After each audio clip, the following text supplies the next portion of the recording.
내가 애굽 사람에게 어떻게 행하였음과 내가 어떻게 독수리 날개로 너희를 업어 내게로 인도하였음을 너희가 보았느니라.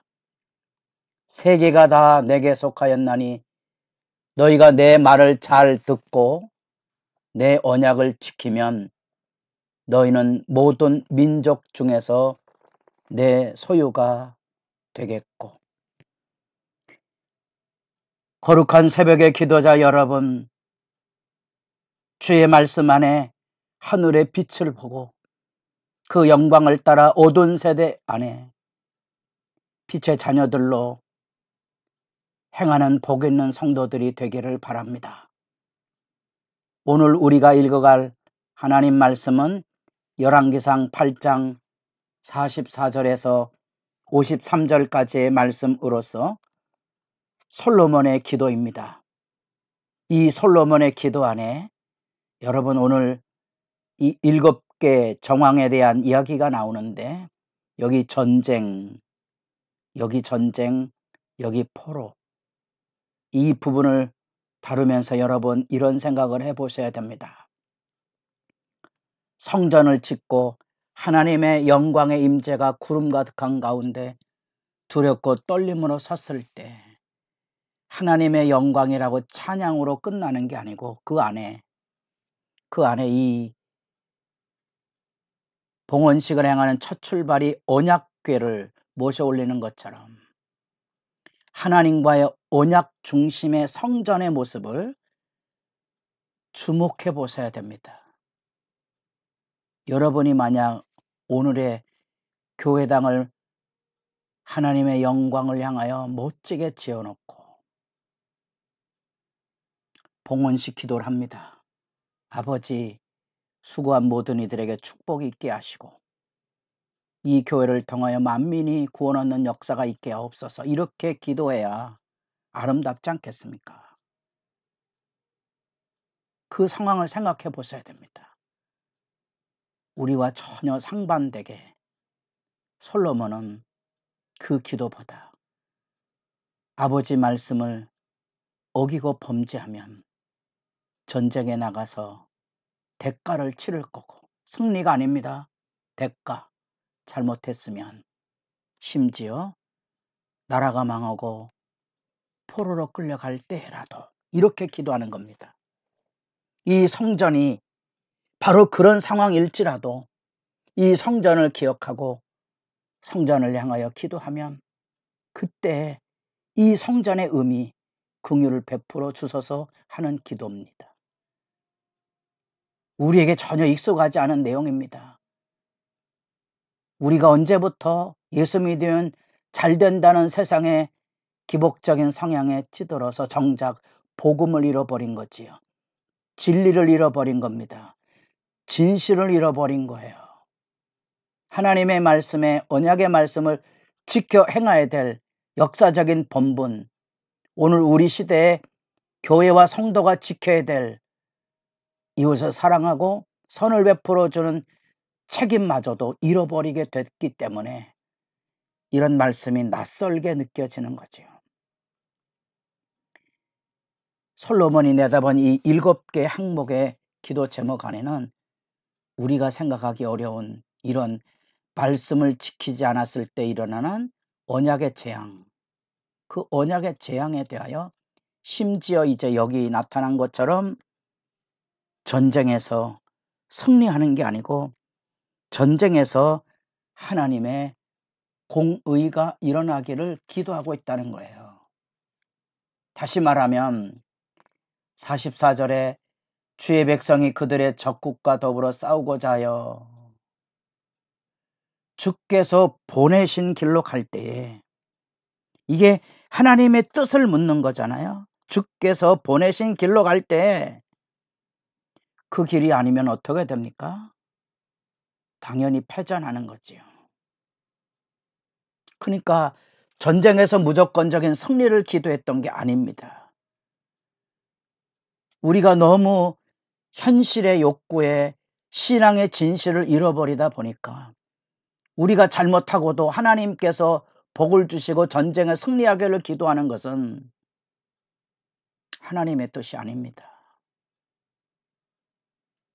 잘못됐을 경우 전쟁에 나가면 패배하는 게 하나님의 영광이고 그게 주의 은혜이지요.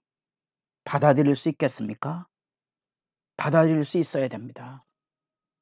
사사시대에 하나님의 뜻을 물어서 하나님 앞에 이 베냐민과의 12지파의 내전이 일어났을 때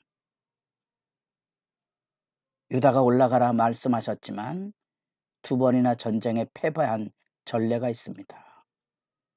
우리가 성경을 통하여 진지하게 하나님의 뜻을 묻는 게 바로 그런 겁니다. 우리가 잘못해서 하나님 앞에 부끄러운 삶을 살았다면 하나님의 징계를 달게 받을 줄 알아야 하는 거지요. 그래서 뿌린 대로 거둔다는 기본적인 이 보편 질서를 우리가 섣부르게 무너뜨리지 말고 사셔야 됩니다. 우리는 그렇기에 시련과 아픔이 다가올 때에 하나님의 말씀대로 바르게 살았는가 성찰하고 하나님 앞에 잘못 살았다면 회개하고 돌아가면 되는 거지요. 왜 그리스도인들이 세상에 연연하며 매달려 살아가는가? 이런 정직함이 없기 때문에 그렇습니다. 잘못했다면 대가를 치르는 것이 정당하다는 생각을 언제부터인가 그리스도인들이 잃어버린 거지요.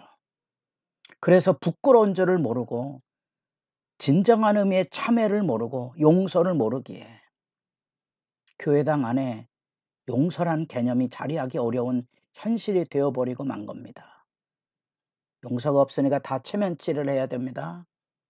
다 죄를 가리고 있어야 됩니다. 그래서 누구도 앞장서려고 하지 않고 누구도 바른 소리 하려고 하지 않습니다. 서로 다툼이 되고 분쟁이 되니까. 진리가 없고 성령의 하나됨이 없는 거지요. 마음 아파하십니까?